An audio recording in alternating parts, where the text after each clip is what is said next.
Pueden observar que en mi mano tengo una herramienta que es muy común que la tengamos en casa y que llamamos desatornillador o desarmador. Y sabemos para qué se utiliza, ¿no? Ya sea para introducir o sacar un tornillo de un punto. Bien, para que yo logre hacer eso, necesitamos aplicar una fuerza sobre esta herramienta. ¿Okay? Aplicamos esa fuerza y entonces vamos a producir un movimiento sobre la misma herramienta y sobre el tornillo. Y dependiendo del sentido que yo, de la aplicación de la fuerza, es si atornillamos o desatornillamos. Bueno, entonces quiero que nos quedemos con esa parte de que yo tengo que aplicar una fuerza y voy a producir un movimiento.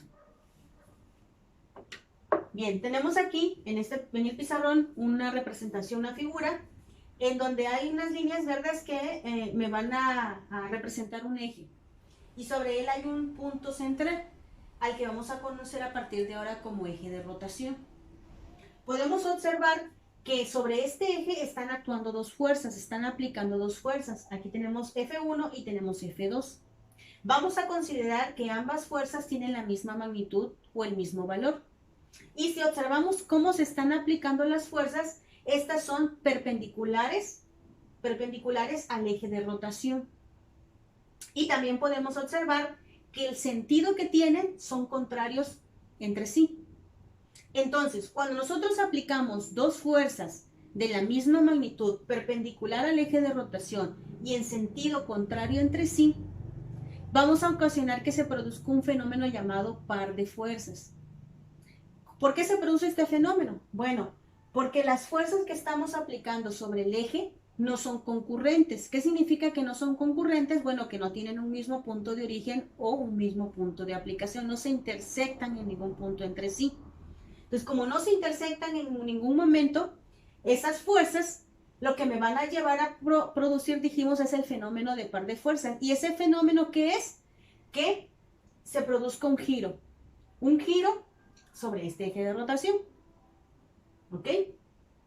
Y eso nos lleva a definir el concepto de momento de fuerza o torque, que lo conceptualizamos como la tendencia que presentan las fuerzas a girar o producir un movimiento rotacional.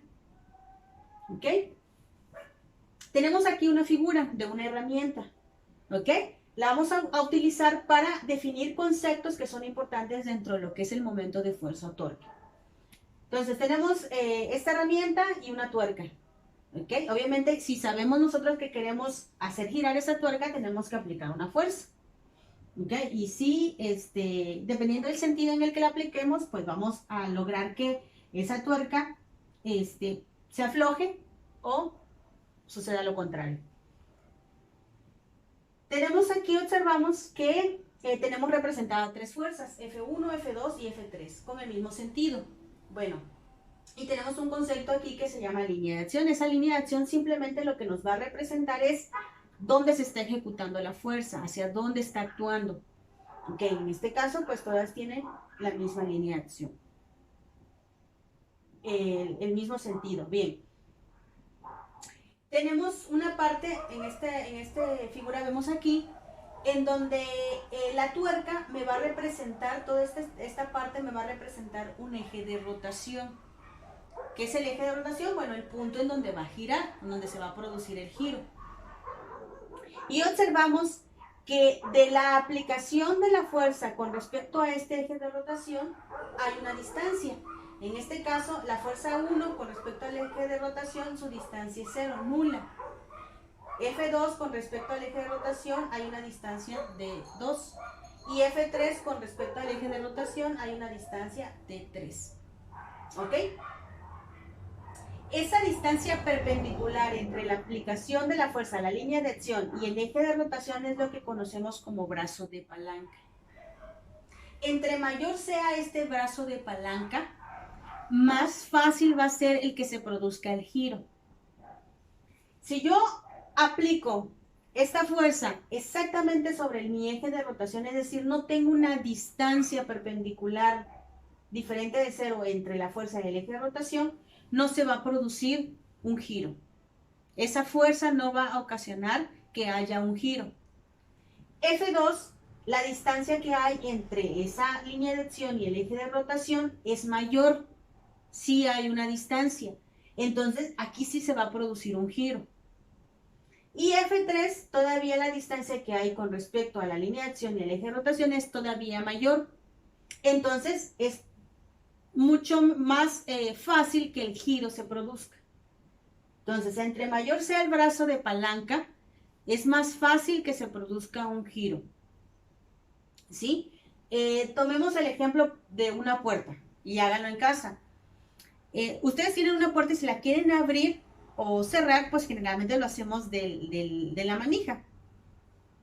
Pero ¿qué pasaría si nosotros aplicáramos la fuerza para abrir o cerrar justo en la línea donde se unen la puerta y el marco, en donde están unidos de manera fija?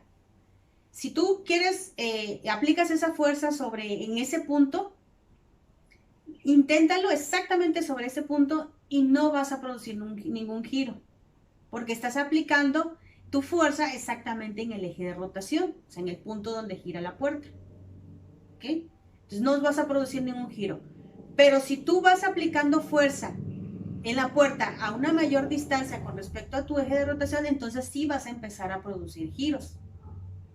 Y la aplicación de la fuerza, te vas a dar cuenta que va a necesitar ser menos entre más distancia haya entre donde apliques la fuerza y tu eje de rotación. Entonces, de tal manera que en la manija nosotros la utilizamos y aplicamos fuerza para abrir o cerrar y es mucho más fácil producir un giro, es decir, que abramos o cerramos, porque estamos aplicando la fuerza a una distancia mayor con respecto al eje de rotación, que ya dijimos que es donde está la unión fija entre el marco y la puerta. Bien, entonces, estos jóvenes, esa es la parte introductoria para conocer el tema de momento de fuerza o torque. Eso es en la teoría. Matemáticamente, el momento de fuerza nosotros lo podemos expresar de la siguiente manera. Y es indicando al momento de fuerza con una M mayúscula es igual al producto de la fuerza por el brazo de palanca. Es decir, esa distancia que hay entre la aplicación de la fuerza y el eje de rotación. Entonces tenemos esta primera fórmula, ¿okay?, que nos va a llevar, les digo, a conocer el valor de un momento de fuerza o torque. Sabemos que la fuerza está expresada o está dada en su unidad de medida, perdón, es el Newton, ¿ok? Y la unidad de medida de la distancia es el metro. Entonces, el momento, su unidad de medida va a ser Newton por metro. ¿Ok? Entonces, el momento está dado en Newton por metro. ¿Y qué significa que el momento sea una magnitud vectorial? Bueno, que además nosotros de saber, conocer el valor que nos va a dar esta fórmula matemática, también necesitamos conocer la dirección y el sentido de ese momento. Por el momento, para nosotros identificar esa dirección del momento de fuerza, vamos a aplicar algo que se llama regla de la mano derecha. Y es que vemos nuestra mano derecha y observamos los dedos índice y meñique. Todos estos dedos nos van a indicar hacia dónde va el giro. ¿Okay? ¿Dónde se produce el giro? Y nuestro dedo pulgar, hacia dónde va, nos va a indicar la dirección del momento. ¿Okay? Entonces, aplicando esa regla de la mano derecha, vamos a nosotros poder observar hacia dónde la dirección que tiene el momento. ¿Ok? Y el otro punto que debemos de conocer de una magnitud vectorial es el sentido. El sentido, vemos esta figura, nos las va a dar el aplicando o el observar el sentido de las manecillas del reloj. Tenemos un eje de rotación donde tiene un punto central llamado O. Sobre este eje están aplicándose dos fuerzas, ¿no? F1 y F2. Y hay dos distancias que ya sabemos que son los brazos de palanca y es la distancia que hay entre el eje de rotación y la fuerza. ¿Ok? Tenemos dos brazos de palanca. Entonces, si F1 es una fuerza que de tal manera, tiene un tamaño que de tal manera le gana a F2, va a producir entonces que el giro, como va en este sentido, se produzca yendo hacia de esta manera. Es decir, va a ser contrario a las manecillas del reloj. Ya sabemos en qué sentido se mueven las manecillas del reloj. Esta fuerza, al aplicarse sobre este eje de rotación, va a producir un giro contrario al sentido de las manecillas del reloj.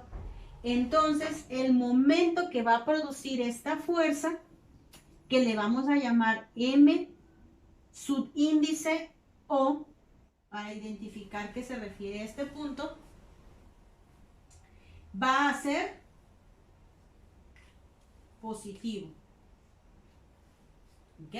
Entonces, todos los momentos que se produzcan en el sentido contrario a las manecillas del reloj, va a ser positivo su sentido. Esta fuerza 2 está en este sentido. Si llega a ganar esta fuerza, entonces ahora el giro lo va a producir de esta manera. Va a hacer que todo este eje gire de esta manera. Entonces estamos hablando que el movimiento va a ser así. Entonces este sí se produce en el sentido de las manecillas del reloj. Y hacer en el sentido de las manecillas del reloj, entonces estamos hablando que el momento que me produce esa fuerza con respecto a este eje de rotación va a ser negativo. ¿Okay? Entonces, todos los momentos que se produzcan en el sentido de las manecillas del reloj van a tener un sentido, un signo negativo. ¿Ok? Entonces, esas son las cosas que nosotros necesitamos ya entender o identificar dentro de un momento de fuerza. Su valor a través de la fórmula, dirección, ya sabemos, regla de la mano derecha, y sentido, identificando hacia dónde se produce el giro con respecto al movimiento de las manecillas del reloj. ¿Ok? Entonces, ahora sí vamos a proceder a ver un ejercicio acerca de esto.